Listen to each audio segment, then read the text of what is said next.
que venís al canal muchísimo, porque ya tenemos una palabra que creo que se nos hizo costumbre a todos, que es el tema de la paritaria. Hay gente que todavía no tiene muy en claro a qué nos referimos cuando hablamos de paritarias docentes, ¿sabías? Para nosotros como sector de trabajadores también es relativamente nuevo, comparado con otros trabajadores, lo de la paritaria, que es la negociación que se hace entre partes, entre la patronal con los trabajadores, con los gremios. Y en este sentido, bueno, como venimos de paritarias prácticamente permanentes y se renuevan los reclamos y demás, por eso aparecen seguido nuestros reclamos por un lado y la palabra paritaria en el sentido de la negociación, que es cuando nos sentamos a discutir con el gobierno, que es nuestra patronal, digamos, condiciones de trabajo, salarios y demás temas. Sin duda. Bueno, y en la paritaria aparece un jugador clave, que es la inflación, ¿no? Y dos posturas diferentes. El gobierno, por un lado, que dice que el aumento del primer semestre fue del 10%, y en SADOP que hablan del 21%, y en ANSAFE que coinciden con ese número, ¿o no están tan de acuerdo? Depende de los números del estudio que uno haga o que tome. Nosotros creemos que la inflación fue superior al 21%, y que realmente los números que nos dan o que dice el gobernador del 10% nos hace suponer que parece que se viviera en otra provincia, en otra realidad, porque o en todo caso habría que explicarle a las inmobiliarias que los alquileres lo aumenten el 10% y no el 25 o 30 como los están aumentando, los productos de la canasta básica igual. La inflación real es la que se vive en el bolsillo el día a día, y es la pérdida del poder adquisitivo del salario. Nosotros tenemos una discusión permanente que tiene que ver, discutir salarios solo cotejándola con la inflación, siempre perdemos. Porque en algún momento uno puede recuperar salario, pero la curva inflacionaria sube y el salario entra en una meseta y pierde poder adquisitivo. Por eso nosotros también queremos y tenemos también queremos discutir en términos de cómo son los ingresos en la provincia de Santa Fe, cuánto se recauda, cuánto se tendría que recaudar, porque lo que no se puede decir es que en Santa Fe no hay plata, o hay que estar rascando la olla en una provincia rica. Santa Fe es una provincia muy rica, con muchos recursos. El problema evidentemente es o cómo se administran esos ingresos y esos recursos, cuáles son las políticas que tienen que ver para que los que más tienen sean los que más paguen. Esa es la base, y es una discusión que ha estado centrada en la reforma tributaria. Es una discusión que nosotros entendemos que abarca todo el arco político, no solo al gobierno, al partido gobernante, sino a la oposición. Es responsabilidad de todos discutir una reforma tributaria progresista en la provincia de Santa Fe, para que haya mayor presupuesto para educación, para salud, para vivienda. Y por supuesto que dentro de ese terreno entran los salarios de los trabajadores y entra nuestro reclamo, que uno lo puede tomar como más sectorial, que es cuando discutimos salarios. Ahora, nuestra paritaria y nuestros reclamos están vinculados siempre a la necesidad de una mejor educación pública, a la necesidad de la comunidad educativa, de los miles de jóvenes y niños en la provincia de Santa Fe, a que tengan todos los recursos, todos los maestros y profesores que tienen que tener, que se creen las escuelas en esos rincones de la provincia donde hay que crearlas, y eso necesariamente necesita mayor inversión. Entonces, el mayor presupuesto en educación no es solo para los salarios de los maestros y profesores, sino también para mayor infraestructura, mejores cargos, para una mejor educación, que es la que se merecen los chicos. Esa era un poco la pregunta. ¿En qué instancia de estas discusiones aparece la educación, que es lo que siempre remarcamos desde acá? Pareciera que los medios, o lo que llega a los medios, es siempre hablar de plata. Ya sea para el salario o para una mejor infraestructura, pero ¿en qué momento de la discusión aparece la calidad de educación, que es lo que le llega a los alumnos? Aparece cuando habría que discutir una reforma curricular, por ejemplo en secundario, un secundario obligatorio, y habría que tendríamos que haber discutido una reforma curricular desde cada escuela, los docentes. ¿Y por qué no se discute? Y porque la política educativa, yo creo que no solo en Santa Fe, sino en todas las provincias, y desde hace años, la vienen pensando 3 o 4 o 10 tecnócratas con imposiciones que tienen que ver y muchas veces están vinculadas al proceso productivo del país, como ha pasado con la Ley Federal de Educación, por ejemplo, por eso el deterioro de las escuelas técnicas, y recuperar eso va a llevar años. La piensan tecnócratas en una oficina, en un despacho, y se bajan los lineamientos. No hay una discusión acerca de lo que viven los docentes y conocen la realidad de esa comunidad educativa para llevar a cabo una reforma que es necesaria y que seguramente será la que, entendiendo que somos quienes mejores conocemos la realidad, nos vamos a acercar más a ella, y esa reforma va a ser la que se necesita. Esos son los temas que queremos discutir. Sí. Cuando se discute creación de cargos, no es porque queremos más cargos para nosotros, es porque lo necesitan los chicos. Yo te pongo un ejemplo, en Rosario, en la ciudad de Rosario, en el departamento de Rosario, mejor dicho, sobre 30 y pico, casi 50 jardines de infante que hay, solo 3 tienen los cargos de especialidades, que son profesor de educación física y de música. O sea, el nivel inicial tiene esas 2 especialidades en su currícula. El nivel donde los chicos más recepcionan, o sea, que se forman para siempre, ¿no? El resto de los jardines de infantes no tienen ni profesor de educación física ni de música. Eso va en desmedro de la educación de esos chicos. Y no hay una política. Cuando nosotros decimos hay que crear cargos es porque estamos convencidos que esos chicos necesitan tener esas especialidades para su desarrollo personal, intelectual y cognitivo.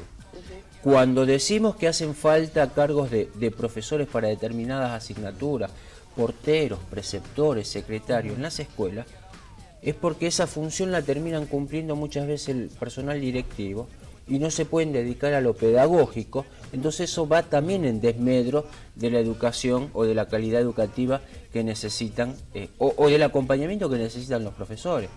Cuando decimos que es necesario crear, por ejemplo, los equipos interdisciplinarios, que son profesionales con otras miradas que complementen y completen la labor docente, que trabajen con los docentes, con los alumnos, adentro y fuera de las escuelas, con la problemática social, porque hoy se habla mucho de violencia, nosotros preferimos decir conflictividad social, ¿sí? Que se instala o que llega o pasa los muros de la institución escolar.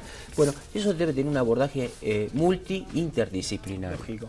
El docente no puede solo con eso, porque no estamos preparados para eso. O sea, están para enseñar, ¿no? O sea, no están para ese tipo de cosas. Digo, cuando reclamamos mayor presupuesto, mayor la educación viene por casa, eso. Después los docentes y el colegio tiene que instruir, o sea, para que el chico aprenda a desarrollarse, a leer, a escribir, a saber sumar, restar y un montón de cosas. Que también, por ejemplo, el nivel inicial tiene mucho que ver con el juego, con la estimulación temprana, con todo lo que las mamás tratamos de dar a nuestros hijos día a día. El docente lo hace de otra manera. Entonces, a veces vemos que a través de todas estas discusiones, es como siempre decimos, el chico queda también al margen, porque por ejemplo ahora va a haber paritaria o va a haber alguna jornada gremial y los chicos se van a quedar sin ir al colegio. Sí, a veces cuando, por ejemplo, cuando el ministerio saca un documento para discutir, por lo general para que se facilitar, esos días no hay clases. Claro.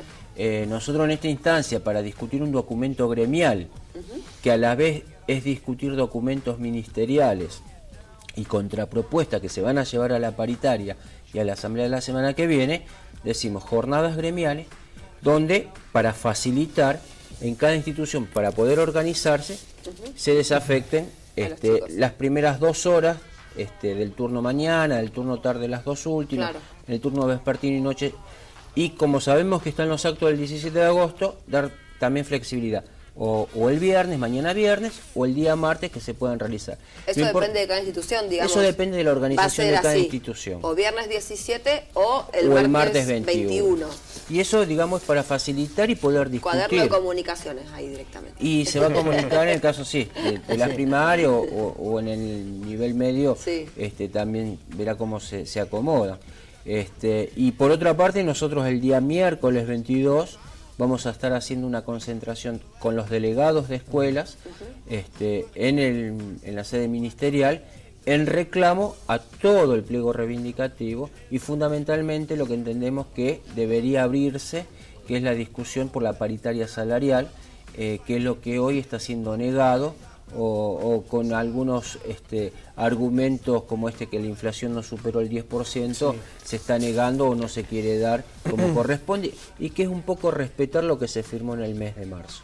porque si no se deslegitima Claro. la propia herramienta de la paritaria o se borra con el codo lo que se escribe o se firma. Bueno, un dato muy importante, el que comentabas, que no hay profes de música y de educación física. Después miramos los medalleros, nos vemos último y decimos, ¿por qué pasan estas cosas? Bueno, los chicos de 2, 3, 4 años no tienen profe de educación física. Está bueno que también esto se cuente en los medios y no solo los aumentos salariales. Y los espacios físicos pedagógicos para desarrollar las distintas asignaturas es fundamental. Yo tuve la suerte de ir a una escuela pública que tenía un gimnasio y pileta, es la única escuela que es el Normal 3, que tenía pileta de natación, que tenía Pónganse gimnasio. de pie. Mirá. Pónganse de pie.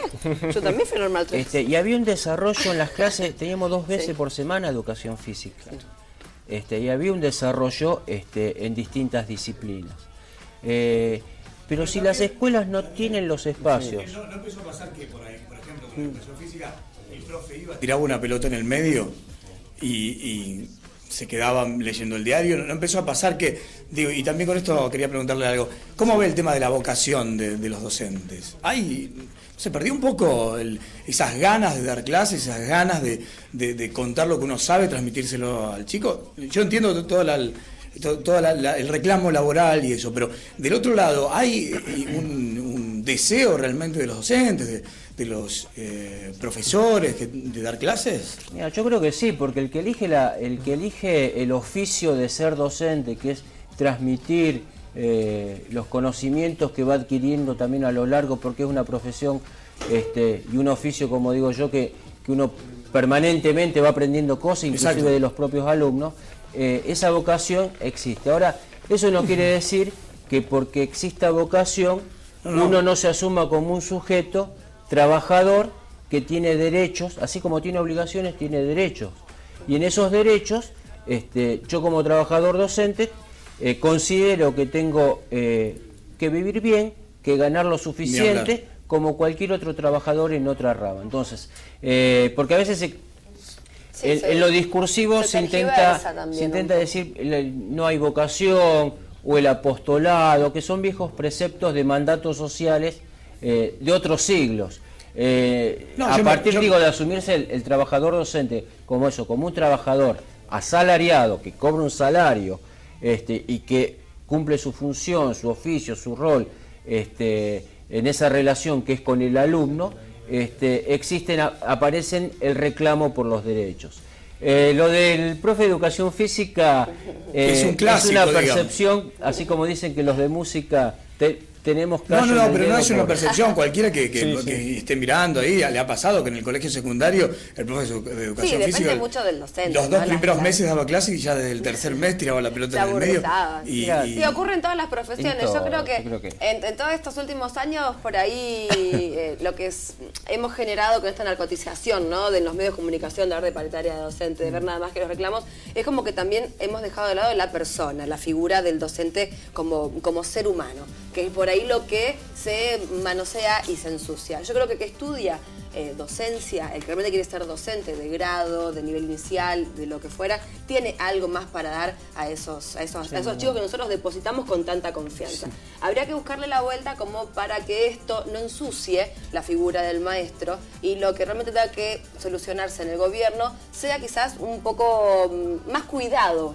Y no perjudique la figura del alumno. Y tratar de desmitificar esta cuestión o sacarnos de la cabeza a estas docentes de antaño que se jubilaban porque un amigo médico le firmaba el certificado y cobran por toda la vida, bueno, tenés docentes. Pero bueno, de esto creo que hay en todos los medios. Cambió la sociedad fue cambiando, entonces inclusive pensar, quizás antes el trabajo docente o de la maestra era considerado un trabajo secundario porque era el esposo el que la mantenía o era el que llevaba, digamos, el sustento al hogar, entonces no hacía falta que la maestra ganara tanto o tan bien, y hoy esa realidad cambió. Nosotros tenemos un montón de compañeras que son sostén de hogar, familia, solas con sus hijos, que tienen que alquilar, entonces ahí viene la discusión. Claro.